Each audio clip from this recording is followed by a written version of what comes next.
Hey guys, GHAZZY TV here with another Diablo 4 video in which I'm going to talk about some of the main issues with Necromancers in Diablo 4. So just to list a couple of the issues, I don't want to go through the nitty-gritty details of things that are bugged.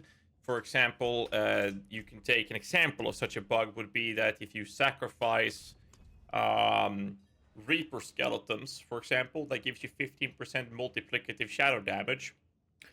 That gives you not multiplicative damage. As you can see here on my screen, I have in my offensive tab, I have 0 shadow damage.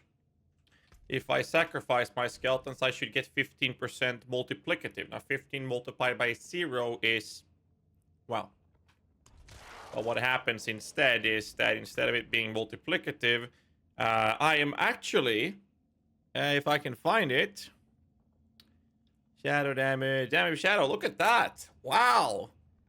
Well, 0 times 15 is, apparently, it's 15% additive, as an example.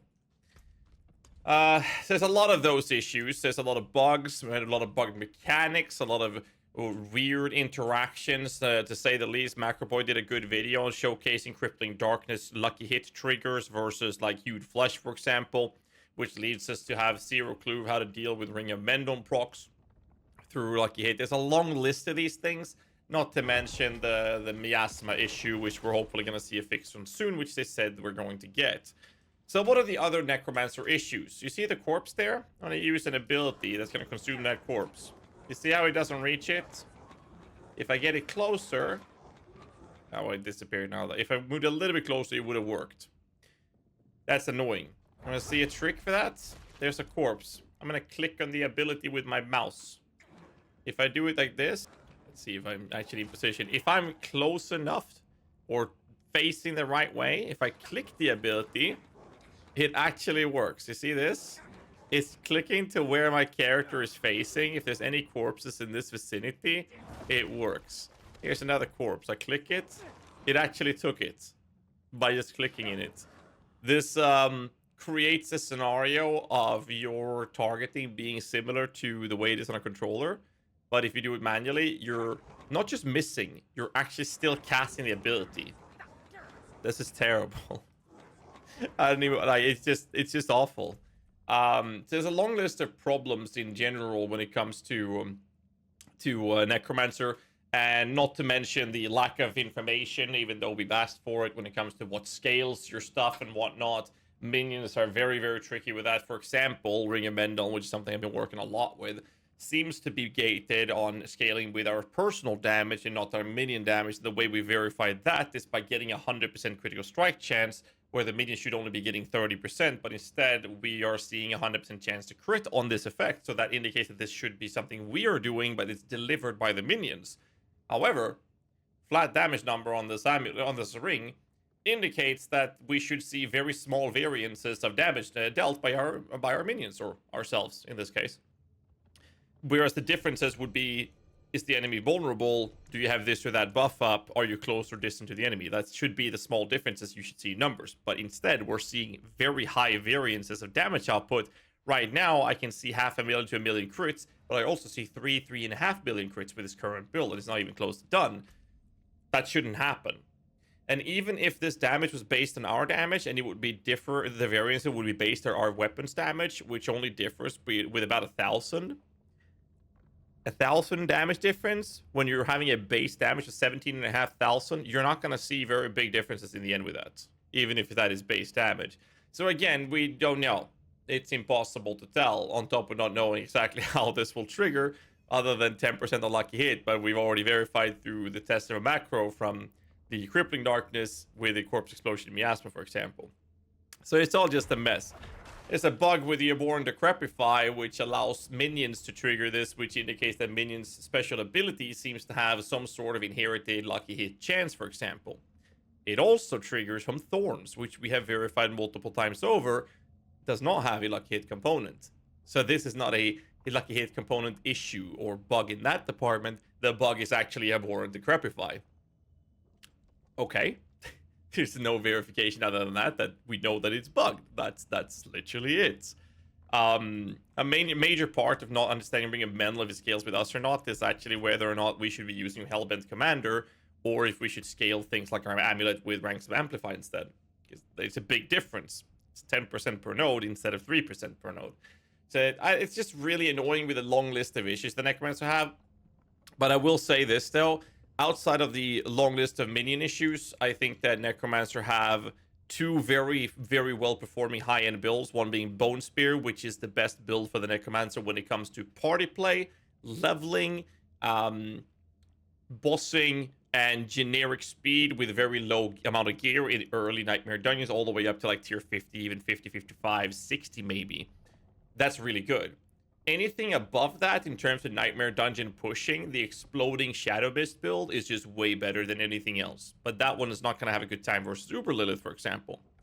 Now, the Exploding Shadow Mist build, I know people have been calling it different names. The original creator, Nakabon, who created it, we had a discussion with him, and we've together determined that the build is called Exploding Shadow Mist. So that's why I'm going to call it that out of respect. Anyways, that's the list of things that is really good for the Necromancer. But again, the long list of issues ranging from bugs and glitches to what scales things, what doesn't scale things, gets very, very annoying.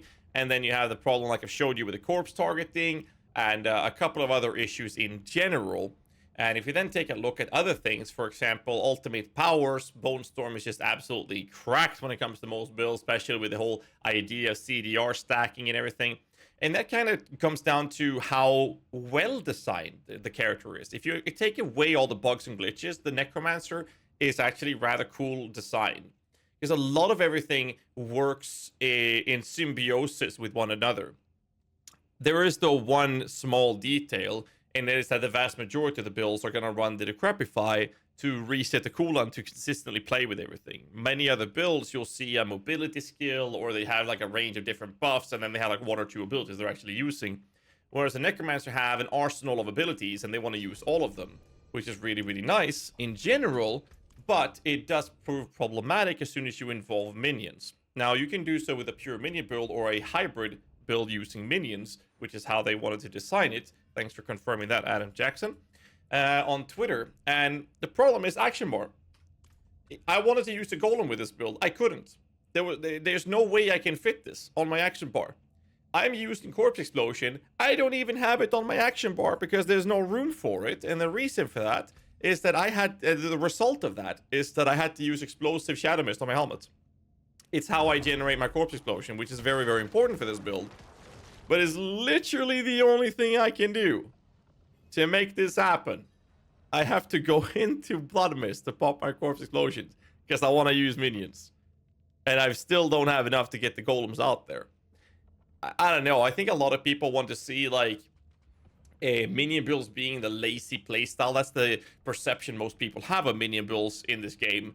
But instead, they get the kind of playstyle that I personally love, and that is that in most games that I've played with minions, they are the most active gameplay in the entire game. I have to use all my abilities. I love when they synchronize and like have these abilities that works in such good symbiosis with one another. Just absolutely love it. Not everyone does. So it's definitely problematic approaches in that sense. But having the build diversity for Necromancer is very, very, very, very good. But again, to go back to the problems with the Necromancer, there's a lot of issues obviously ranging from the fact that this is a wheelchair class. It is the slowest class in the entire game because of the lack of mobility. Pure minion builds is the slowest build for this class, making the minion builds the slowest class, or slowest build on the slowest class in the entire game, and we are expected to have fun with it. Luckily, myself and many others actually do enjoy that playstyle enough to not be too annoyed with the fact that it is slower than everything else. Obviously, it's still a problem. Other problems are obviously the fact that you have suppressor enemies where you can't get your ranged minions in, and your solution is that if the enemy is here and your skeleton's here on the left-hand side, the solution is to run like this and then turn back when you see your skeletons be inside the circle. You can't always do that. In hardcore, it's risky. In softcore, you're doing higher nightmare dungeons and whatnot, that's risky. It's just so stupid. So you have no way of making your minions collect on top of you or gather like a Path of Exile convocation, if you will. And that's just frustrating in general. So because of these lack of tools that we have, causes a lot of issues. Maybe you have a really annoying boss that spawns ads, or you have a rare that needs to die that has damage suppressive aura, for example. You have no possible way of making your minions gather up and or focus fire on a specific target. Again, rendering the pure minion approach very, very lackluster. And for the most part, that's fine with the core idea that Diablo 4 has had, which is what Adam Jackson was confirming, that indeed they wanted minions to be a sub-option that would complement your generic build for the core fantasies they've been aiming for, which has been Blood, Bone, and Shadow. So with that in mind, I mean, they're definitely staying true to that approach, sure, but it's not something I think the vast majority of the player base actually wants. I think that kind of covers the majority of the issues surrounding the Necromancer. So a lot of it is minion related, but I will say that the core idea of their design is very well done. It's just the plethora of bugs and issues and scaling problems and things not even working the way it says it does, like I showed you earlier with sacrificing a 15% multiplicative shadow damage modifier, is in fact additive, or the fact that you can't focus target, you can't do this or that with minions. Like, the issues is just so many. I don't even know how this game released in this state. It's that bad, especially with the price tag it has. And I know I sound very salty because I still have a lot of fun playing this game. And I'm a person coming from Path of Exile. I enjoy math. Or I actually don't like math, but I enjoy testing things, which includes calculating a lot of stuff. And I'm having a lot of fun doing that. And this game just has so many problems that I've had a lot of stuff to do. I have content for days, weeks, months, years. Probably the fucking decade with the speed and rate that we're finding issues. All I'm saying is that I think it's kind of crazy that we're paying this much money for the game and there are so many fundamental issues. Something as simple as this not being multiplicative when it says it is. It just baffles me that these issues are there. So yeah, that's just my take on it. I know there's a lot of other issues. Let me know in the comments below if you guys think I should have mentioned any of those issues, and if there's anything you think anything I missed. I don't know, man. But I do want to have this discussion up there because I think it's crazy that we're paying this much money and we're getting not even a game that would be considered in a beta state. It basically feels to me like this is in alpha. That's how many issues there is. There's glitches, there's bugs, there are mechanical issues. Things don't work the way they say they do. And what, I paid $100 for this? But again, with that said, the things that are good in this game is really good. And I am enjoying myself. It's just crazy to me, the amount of issues that to me feels completely insane how they managed to get into the game. And that they're not prioritizing fixing it fast enough. That's just crazy to me. Anyways, I don't want to sound too negative because I'm having fun with the game despite these issues. But for me as a content creator, these issues means more content for me. So I guess I'm biased in that sense. But let me know what you guys feel about it in your comments below. Hit the like button, subscribe for more content on your way out, and I'll catch you guys in the next one. Till then, stay safe, keep rocking.